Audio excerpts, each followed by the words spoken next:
Сайн байцгаана уу? 21 дахь өдрийн бичлэгээр уулзаж байна. Өнөөдөр бүсгүйчүүдтэйгээ зориулсан яриа хийх гэж бэлдсэн байгаа. За тэр нь юу вэ гэхээр эмэгтэйчүүд бидний бие махбод мэдрэлийн системийн тогтолцоо гормоны ялгарл нь эрчүүдийн биеийн бүтцээс ялгаатай байдаг аа. За тэгэд энэндээ тааруулж энэ хоол хөдөлгөөн амьдралын хэв маягаа зохицуулах нь энэ бие гормон илүү тэнцвэртэй эрүүл байхад бол маш өндөрөөр нөлөөлдөг.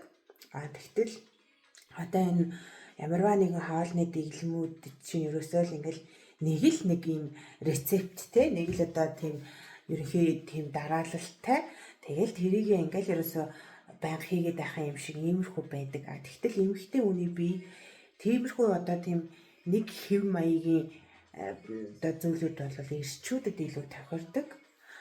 Бүсгүйчүүдэд бол тийм зүйл тохирдоггүй. Бид нар нөгөө зарим эмэгтэйчүүд 28 хоногийн сарын мөчлөгтэй байдаг, зарим нь 30, зарим нь 35 гэдэг янз бүр байдаг. Тэгэхээр бид нар өөрсдийнхөө тэр сарын мөчлөг биеийнхаа мах бодод таарсан тэрэндээ тохирсон хоол хөдөлгөөнийг хийх нь одоо маш чухал байдаг. Тэрийг ойлгоогүйгээс, тэрийг зөв хийгээгүйгээс болоод бид нар чинь тэгэл юу ячдаг, дэглэмээ барьж чадахгүй болчдаг. Тийм болохоор миний одоо энэ яагаад 30 хоногоор би дандаа бичлэгүүдээ хийгээд байна вэ гэхээр энэ нь би өөрийнхөө биеийнхаа мөчлөгт тааруулж байгаа учраас тэгж байгаа. Тэгэд энэ нь ерөөсөй байнгын ингэж хасаал айгүй мундаг байгаад тахтай гол нь биш.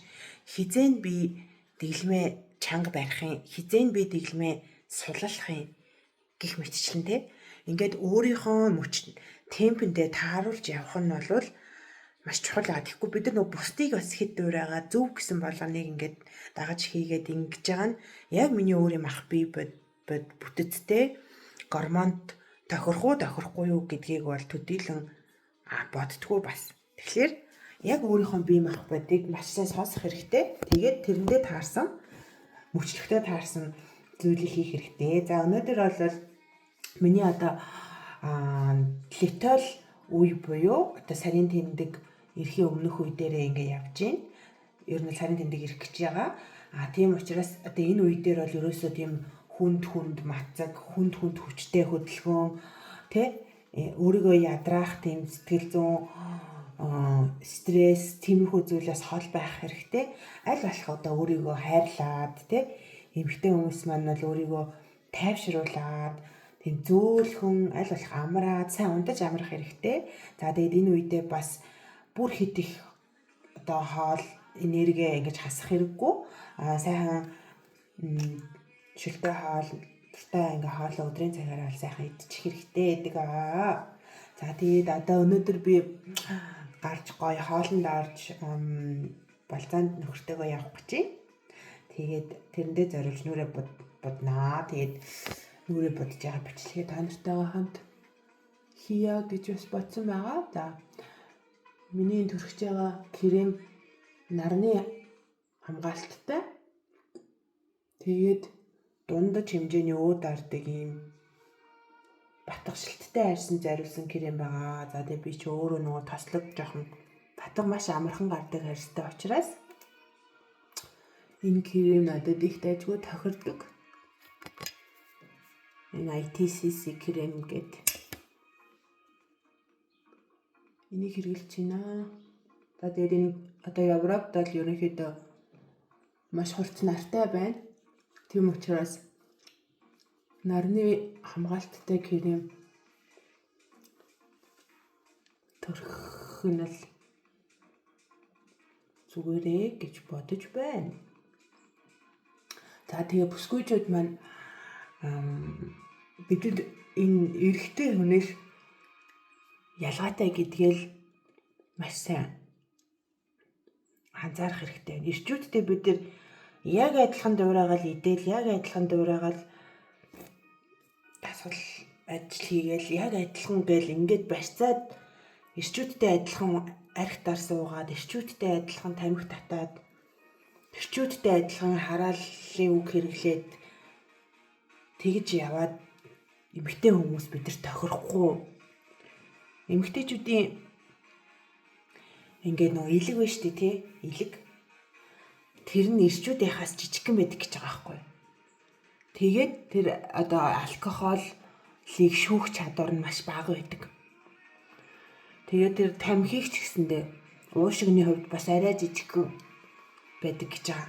Тэгэхээр бид эмэгтэй хүнд тамхи арих ерөөсөө зохихгүй. Бидний тэр гормоныг бол бүр тэр чигээр нь бүр нэрээ балааруулж өгдөг. Тэнцвэрийг чи ингээл алдагдуулаад нөгөө сарын тэмдэг тус багталт тэр бүх юмд ерөөсөө маш муу. Тэгээ арьс өвчлээд хөгшрөх тэрний чи арталт тэр ерөөсөө тамхи тэр чигээр явж байгаа. Тийм учраас эхний ээлжинд бид нар бол хамгийн түрүүнд арх тамхинаас гарах хэрэгтэй эмэгтэй хүн бол. За тэгээд тэр веб гэж одоо татаад байна. Тэр веб ч гэсэндээ одоо маш муу байна.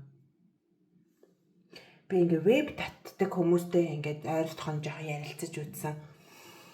Тэр веб нь л гоё үнэртэй байгаа болохоос тэр веб татж байгаа хүмүүсийн ам нь амьсгал нь амар өмхий. Тэр уушгийн өмг дотроос нь өмхийрүүлээд байгаа юм уу? Яагаад байгаа би мэдэхгүй байна. Веб татж байгаа хүмүүсийн ам амар өмхий байна. Тэр шүдний эрүүл мэндийг амны доторх салстыг тэр муу бактери нэг вирусыг үржүүлээд байна уу? Яагаад байна? Тэр одоо өшөө сайн судлагдаагүй байгаад байгаа шүү дээ, тий. Тэгээд гिचнээ сайхан амаа агаагаад юм цацаад нэмэргүй байна. Тэр вебнээс гарч ижил тэр нэг амны өмхийг арай гайг болох байх. Тэгэхээр веб татж байгаа охтууд минь амнаас ч амар муухай өмхий өнөр чинь гिचнээ сайхан өнөртэй ус цацаад ам нь өмхий бол хэрэггүй шүү дээ, нэмэргүй шүү дээ, тий. Тэгэхээр веб татхаа бол, тамхи татхаа бол, арх ухаа бол. Тэгээд би энэ угаасаа эмэгтэй хүний биед угаасаа давхарахгүй. Тэгээд одоо энэ хоол дасгал хөдөлгөөнөө өөрийнхөө сарын тэмдгийн мөчлөгтөө тааруулж хийж чадах юм бол бид нар маш хурдтай одоо ингээд хөөрхөн болох боломжтой. Тэгээд ер нь бол тэр хурдан жингээ хасах чинь тэгтээ бас тийм эрүүл зүйл ерөөсөд биш. За сардаа нэг 2-3 кг хасхвал ингээд хэвэн гэж байгаа байхгүй. Тэгээд дараа нь бол тэр жингээ ингэж буцааж нэмдэггүй. А сард тэгэл 5-аас дээш килограмм хасаал тэгэл тэр одоо тэр 10 20 мороор нь хасж байгаа хүмүүс бол эрүүл мэндээрээ бол тоглож байна. Тэрний ард хүний биеийн тэр дасан зохицох те шилжилт гэдэг зүйл. Тэгээд тэр чинь арьсан унжин тэгээд тэгж хассан хүмүүс яг нь богино хугацаанд ингээд сүрхээ айгүй гоё болж байгаа юм шиг боловч урт хугацаанд бол буцаага тэр хассан жингээ бараг илүү ингээд нэмждэг. Тийм учраас тэр хурдан жин хасах бол хурдан өөрчлөлтийн хурдан үр дүн гэх бол ерөөсөө тийм үр дүнтэй зүйл ерөөсөө биш. Тэгээд тийм учраас яг юу яах хэрэгтэй? Хурдан үр дүн гаргая гэхээсээ илүү тогтвортой удаанаар ингээд жингээ хасах нь бол зүйтэй байгаа. Одоо би бол жингээ бол амар огцом хасъя гэхээ биш. Одоо ерөнхийдөө жингээ барья. Одоо нэг дундаж байдал дээрээ бай гэсэн тийм зорилготой байгаа. Тэгээ одоо байгаадаа бол би сэтгэл хангалуун байгаа.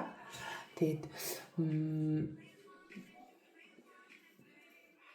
тийм учраас эмэгтэйчүүд маань өөрсдийнхөө сарын тэмдгийн мөчлөгтөө тааруулаад тэгээд ингээ хасаж байгаарай. За одоо би ингээ нүүрэндээ сүүдэр тавьж гин. Та ингээд